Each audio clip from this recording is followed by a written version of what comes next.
3 రోజులు సెలవులు వచ్చాయి కదా, ఎక్కడికైనా వెళ్తారేమో అని అందరూ అనుకుంటారు. వాళ్ళ సెలవు, రేపు సెలవు, ఎల్లుండి సెలవు, 3 రోజులు సెలవులే మా వారికి. కానీ అక్కడికే వెళ్ళట్లేదండి.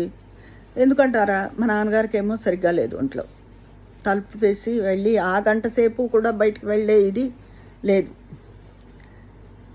కడుపే కైలాసం, ఇల్లే వైకుంఠం, అంతే. వండుకోవడం, తినడం, ఇంట్లో ఉండడం, అది. ఈ లోపల ఏమైనా పనులుంటే చక్కబెట్టుకోవడం. ఇల్లంతా ఒకసారి చక్కగా సర్దుకుంటాననుకోండి, మళ్ళీ సర్దిందే సర్దుకోవడం, చేసిన పనే మళ్ళీ చేయడం, అంతే కదా. ఏం చేస్తాను మరి? ఎక్కడికైనా వెళ్తే బాగుండని ఉంటుంది.